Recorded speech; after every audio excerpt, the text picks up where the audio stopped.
There, welcome to Coffee and Print. I'm so sorry you're not here with us. Katie is on technology and I'm behind the virtual desk of stuff.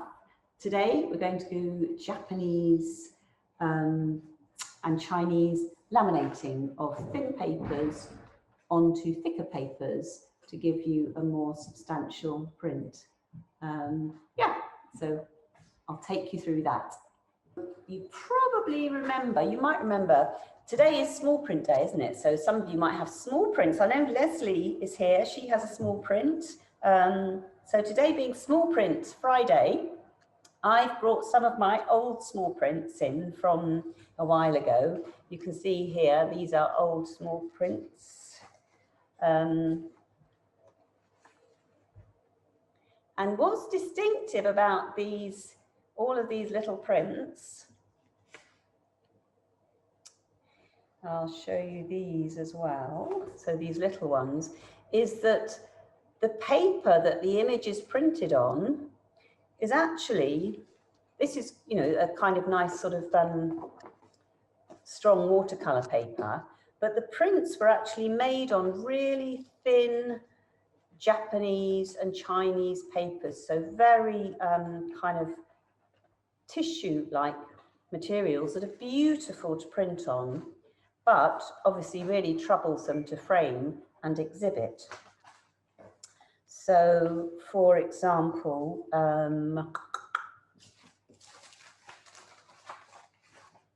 this print here, which is stuck to some heavier paper, started off as a lithograph printed on this really almost transparent Chinese paper, which is absolutely beautiful. It's got an amazing texture on it, but obviously very difficult to frame, exhibit.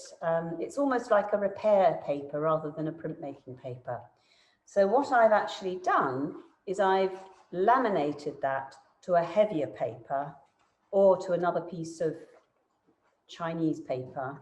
So two things attached to each other to actually give it much more substance as a printed sheet of paper. These ones, you'll notice, go right to the edge of the paper, and these you'll see are actually a square that's laminated just into the middle. This year's small print, which starts today, Kate Castor is here. Hi, Kate. Is this object here in sending form. Oh, excuse me. And what you'll see is it is printed onto this really thin, this is Chinese calligraphy tissue. So this is what they use in calligraphy workshops in China for practicing on. And they just write on it and then throw it on the floor. It's kind of even thinner than toilet paper. It's like that nasty Jay's toilet paper that you used to have, well, I used to have at school when I started in the 60s. Comes in a big sheet like this, very thin. Impossible to kind of do anything with. It's literally like toilet tissue. Let me open it out like that. You can see it's a very thin thing. But it's got a really lovely freckle to it. It's got a beautiful kind of sort of recycled look about it. So a lovely thing, but obviously how do you frame something like that? So the way I've used it this year is I've actually printed onto it, and then I've printed with a lithographic image onto it. Then I've laminated the paper onto this much heavier paper, a little bit like this Hahnemuller etching paper, which is about a 350 gram. And I've then added a layer of printed letterpress on top once it was laminated onto this heavier paper, and then subsequently cut it down to this shape. So what we're going to be looking at is how you actually do that. How do you actually go about attaching much thinner papers to heavier weight papers? Right, so this morning's a challenge. The biggest challenge is sticking in this little triangle. So I'm just going to organize this space a little to move on to the next bit we're going to do. So pop those aside for the moment. I've got a little pile of paper here that's the heavier material that I'm going to stick onto. And I've got some fragments of these bits of thin tissue-like substance here, like that. So first off, we need to make some glue. This is glue I've already made. It's a flour and water paste. It's a cooked flour and water paste that we're going to use today. I made that yesterday and I've left it in the fridge and I've left it to cool down. But I know last time when we did this in the workshop, I didn't show people how to actually make the glue. It's quite straightforward, but I thought today, okay, well, let's actually make the glue so you can see all of that. In advance, I've got a bag of flour. Pop those to the side for a minute. I've got a teaspoon. I've got a tea strainer, and I've got a jar. I've also got a jug, and Katie's got me ready a jug of cold water here, and a kettle. So I'm just going to pop that on to bring that back to the boil, and off we go. So I would start. Oh, hold on. We hadn't thought about that. We'll just let it come back to the boil.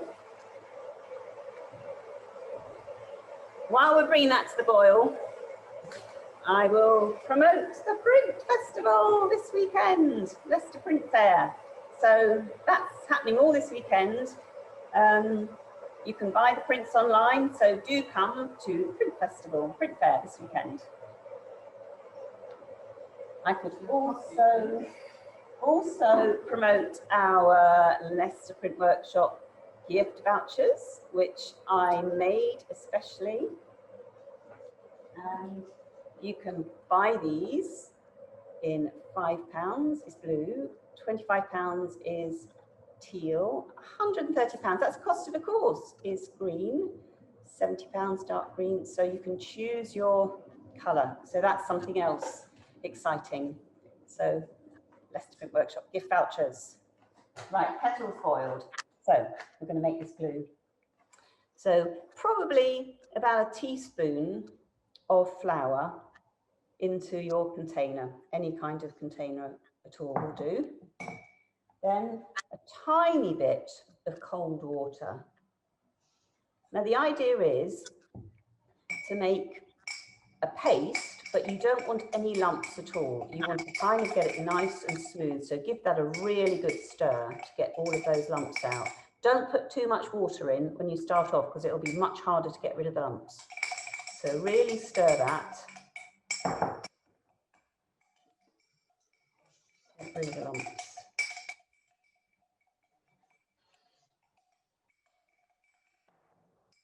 Like that. So when you've got rid of all of the lumps,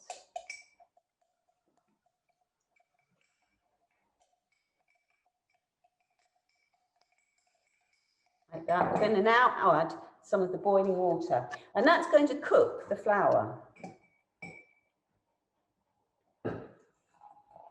Probably, if I thought a little bit more about this, I wouldn't have used the glass jar in case it cracked, but you can see that instantly thickened that up. Another stir.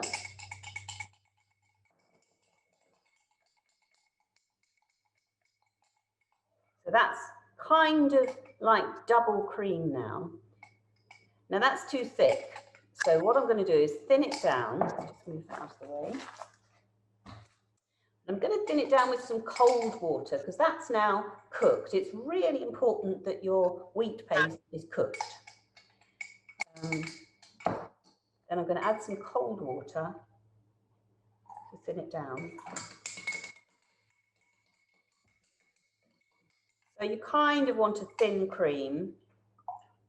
And then what I would do is use the strainer just to, again, be sure that you've got no lumps and strain it through there. That's your glue. So the reason I'm not going to use this glue and I'm going to use the glue I've prepared is because as it cools down, it then thickens up again a little bit more. So I know that I've got this at the right consistency. You might find as it cools down, you want to add a little bit more cold water to it. So we're going to use this glue here, pop that one at the side. Anything you're not sure about, just pop it in the chat room, on the chat box, and Katie will kind of stick her hand up. She's there behind the other laptop. And if you can't see anything, or if you want me to explain something again, just write a note to Katie and she will tell me. So pop that at the side. So I've now got my glue in here, and I'm going to put it in this plastic tray. So I say it's kind of a thin cream, like that.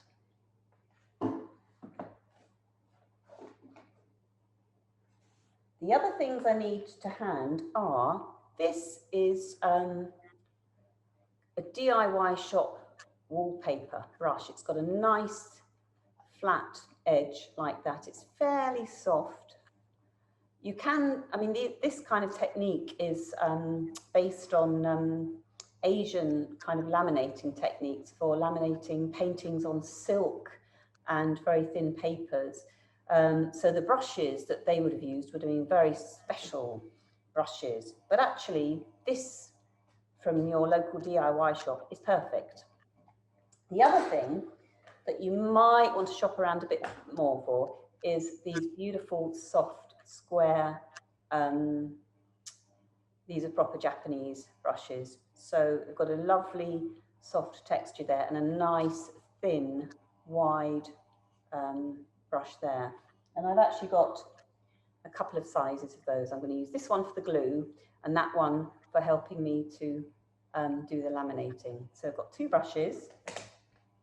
Also got, it's always handy to have a pencil to hand and a scalpel. Have those things there. So these are the bits and pieces that I've got ready. So I've got brushes there. I'm going to pop these on the table at the side. Oh, and the other thing I've got is some tissue. There. Pop those bits to the side for the moment. The other thing I need is some cellophane. Now I've got two different weights of cellophane. You don't have to have two different weights of cellophane. You can have two thicker bits or two thinner bits. You can use whatever you find to hand. Or you could actually, you don't need two bits. You could have just a glass bench. You could also use that. I kind of sort of quite like this system of having two bits. So I'll put the heavier bit down there and I'll have the thinner bit on top. So the piece of paper I'm going to laminate onto is this bit here. And I think we could try starting with this. So we're going to pretend, I mean, this is just a fragment of a little piece of print on this lovely, beautiful Japanese paper, lovely stuff. So what I'm going to do, pop that to the side for a minute, is I'm going to put my piece of paper on there, face down, so it's onto the thin piece of cellophane and it's face down like that.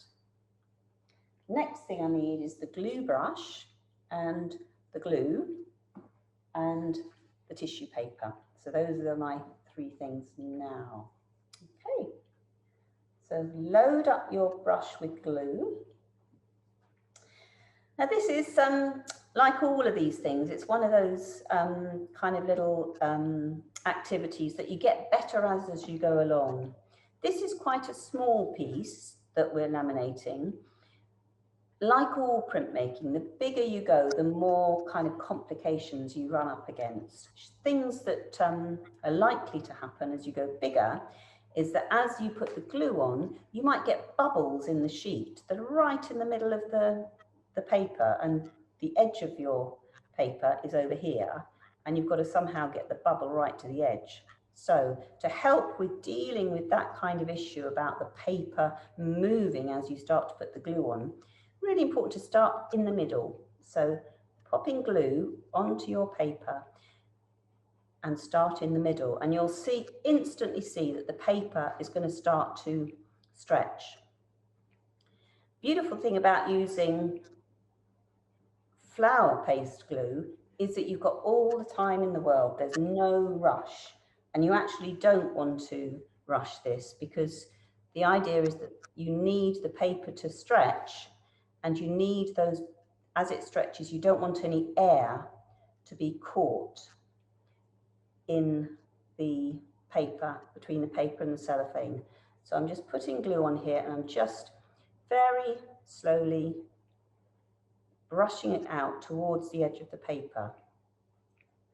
Now the paper will take a little bit of time, depending on where you are. If you're in a really kind of humid subtropical place, your paper is already going to be fairly damp. But here in our centrally heated, beautiful, toasty warm studio, the paper's quite dry, so it's going to take up quite a lot of this moisture. And you can see I'm brushing it well out. Take your time, there's no rush about this. Lovely thing about this paper is it's got all sorts of nature in it. It's got bits of kind of flotsam and bits of seed heads and all sorts of things. So I'm just brushing that out. Initially, it's quite wet. I'm going to hold that up so you can see it. It's actually attached to the cellophane. That's the lovely thing about this. So there's quite a bit of glue on there, but I'm now going to start to actually brush the glue out, because ultimately you don't need much glue. You need hardly any glue, but the thing does need to be really wet at the start. Other thing I'm noticing about this as I'm doing this is that this paper has a beautiful kind of decal edge that's part of its nature. Can you see that? It's got a kind of tags and feathery bits, and you can actually use the brush to kind of bring those out and kind of get them sort of going in the direction that you want. Okay, so that's on there. Next thing I'm going to do is to get my bit of tissue and clean away all of the glue from the outside. So I don't want the glue on the outside. So let's get rid of this glue from around the print like this.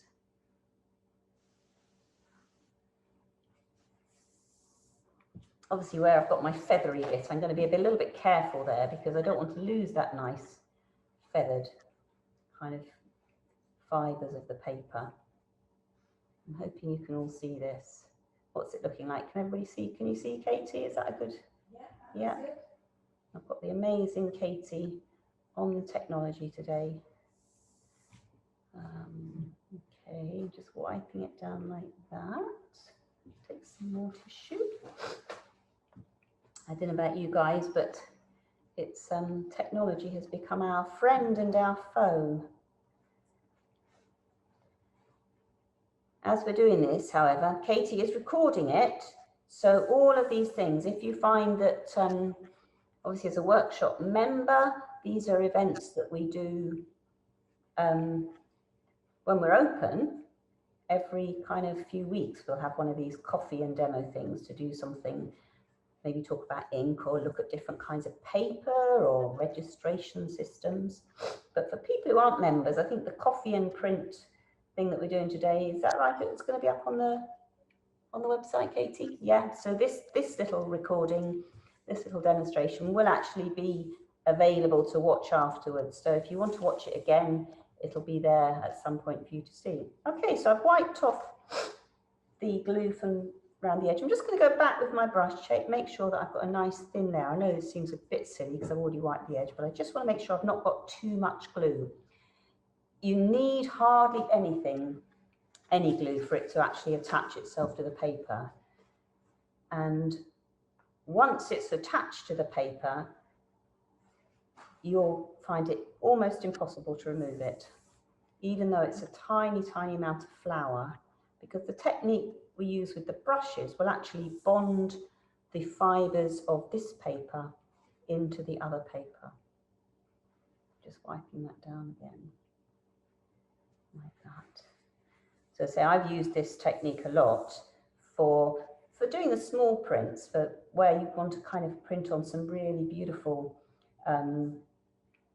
different kind of much more detailed paper, but also for printing on for papers where I've covered book jackets. So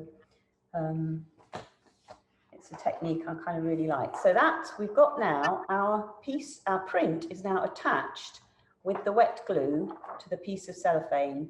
An important thing is the image side is that side. So that's the image side on that's facing through the cellophane. The back is visible on the cellophane there. Katie's nodding, so I think that's clear. Okay, so the next thing is we're going to pop that down for a minute. We're going to get our piece of paper that we're going to glue it onto. Now you can, if you like, you can pre-mark with 4 little dots where you want the paper to be positioned. I'm just going to position it by eye, not being too precise with this morning, but as I say, you can mark out your paper with 4 little dots where you want the piece of image to sit on the paper. You can also, if you like, make a paper mask to attach, to cover the paper so that you can line the image up in the middle. So that's somebody at the door, so I'm just going to show you the next bit. So now, pop that there. I'm going to put the glue aside, really easy to not glue, get in the wrong place. We now need this nice chunky brush, a nice slim brush, and the scalpel. So those are the next bits we need. Let's move those out of the way. So our paper, I'm now just going to line it up by eye over there. So you've got, as I say, you've got plenty of time, and I can actually move this around to get it in the right position because there's very little glue actually on the image, so I can get that nice and straight. I've even got time to actually just check it with a ruler if I really want to.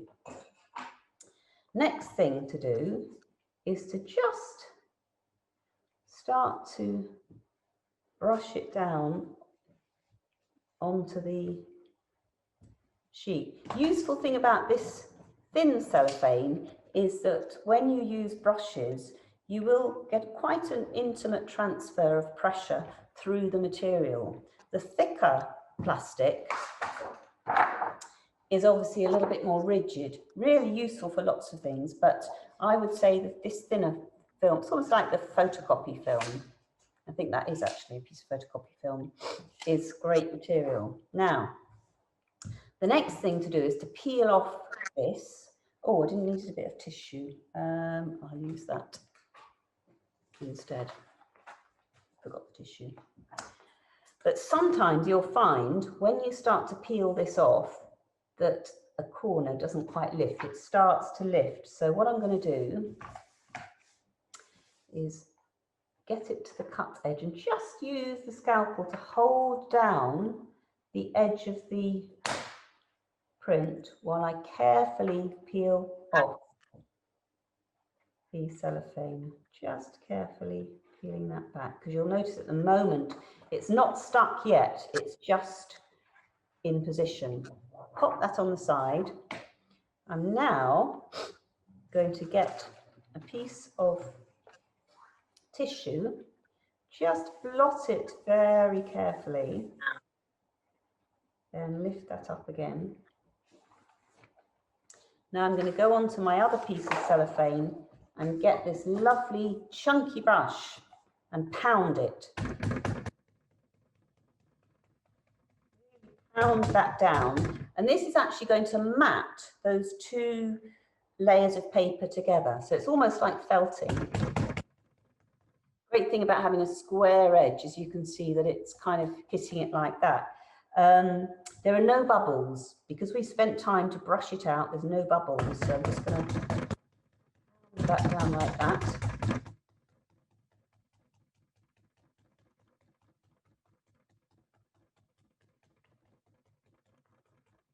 And obviously, if you've got a big thing, it will take much longer. Now that should be now nicely attached. Get my other brush. Just brush off any little bits of kind of damp glue, and also this will help to make sure that those feathered fibres of the paper are attached. Voila! So that's now stuck on there. Now, going back to the prints, where are they? Over here. You'll notice this one goes right up to the edge, whereas these are in the middle. So this, obviously, is more like that. But where I've got it up to the edge, what I've done is I've attached the paper first, let that completely dry, and then cut it down. Now, I think in my little bundle of stuff, I've actually got one that I can tear down. Oh, actually, in there, yeah. That little bundle will do. Brilliant. Okay, fantastic. I've got these invisible people next to me. You can see this is a piece of paper that's laminated onto harder stuff, and that bit is all dry, as is this piece here. So let's have a look at how we might actually then tear that down. These Japanese papers are really strong, very, very tough, and they're often used as repair papers to hold things together that have gotten damaged. So what I might do, if I wanted to actually cut that down, is two ways of doing this. To my pencil, you can mark out where you want to cut it. I'd be inclined to either cut it, or let's have a go at tearing it. You'll notice I can see on this paper that the grain is going that way, so it's going to be quite hard to tear it against the grain, but let's have a go and you can see how that works. So really going to get the edge of there and just, it's not too bad actually. So that's the bit I don't want. You'll notice that I put it face down to tear it, and when I turn it over, that gives me a nice feathered edge along the top there. So that's how you would, if you wanted to have your laminated paper going right up to the edge of your harder paper that you've mounted it onto, you would tear it afterwards or cut it afterwards. If you wanted it in the middle, you could either mark exactly where you wanted it to go on the paper, or you could make a little mask around to drop it in the middle. Okay, so hopefully that's given you a little bit of information about how to work with these beautiful thin Chinese and Japanese and Korean papers, because often you'll get a really kind of lovely impression on them, particularly if you're using woodblock printing, but they're really challenging to frame and to show, and to even put in bookworks unless they're attached to something slightly more substantial. Voila. Any questions, pop them in the chat box, and really lovely to see you guys. Thank you so much for joining us for our coffee and print.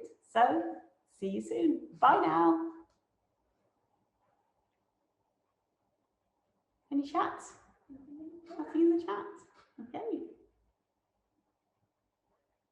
If anyone would like to open up their video or their mic as well. Yeah, if you want to, if anybody wants to kind of open up your video again and share anything, you're very welcome to. Emma Fitzpatrick.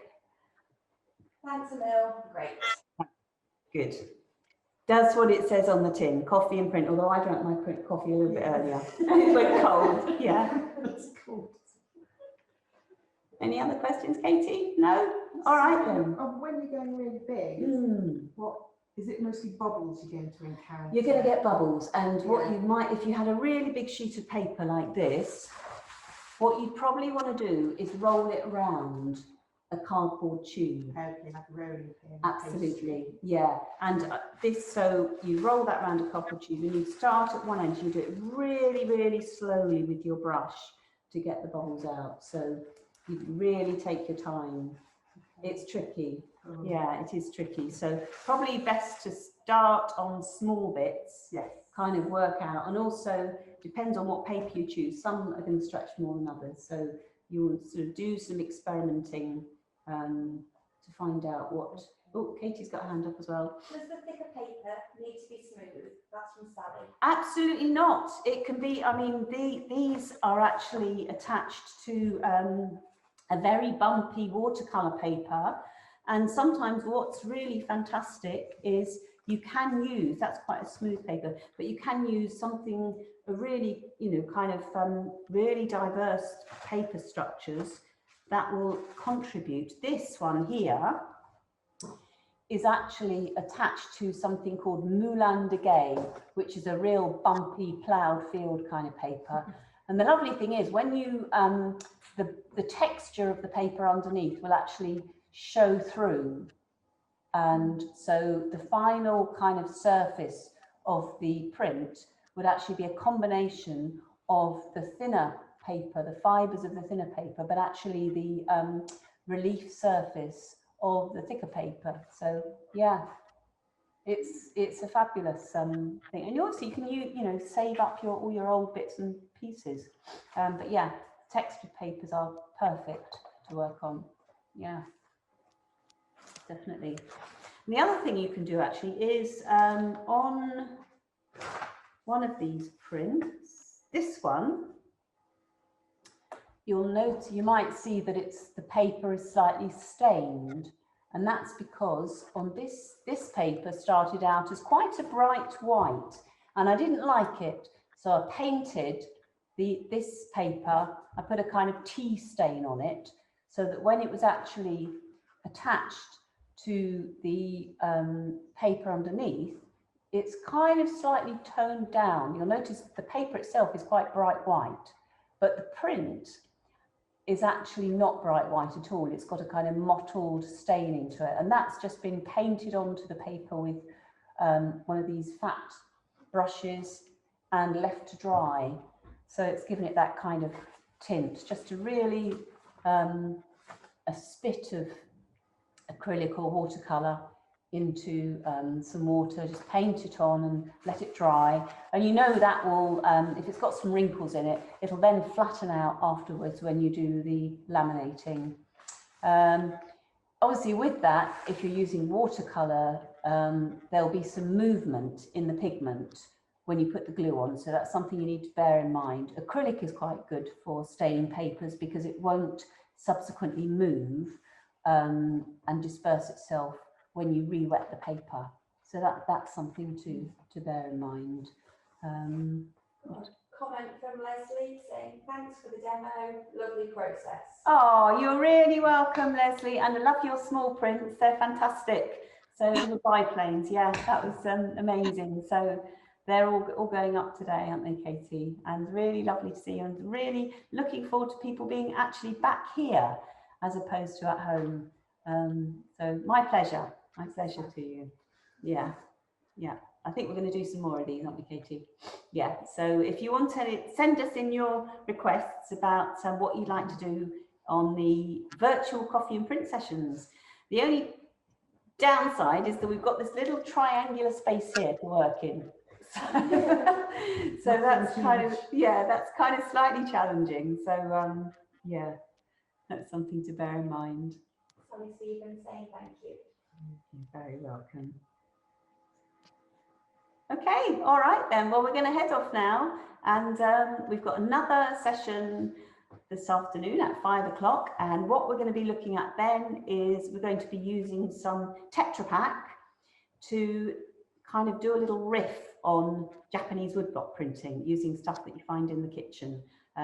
So it's kind of a family workshop, but it's also stuff you can do at home with just what you have to hand, and how you use these techniques is really down to you. So come back at 5 and you can check out, you can book for that. You can check out what you need. That will come to you with the booking. So you can gather a few things together and either do that workshop live with us or watch it and make notes and then have a go afterwards. So see you soon. And don't forget, did I forget to say that we've got a print fair happening at the weekend, and we have beautiful gift vouchers printed by me with Katie's help. Okay, see you soon. Bye. Bye everyone.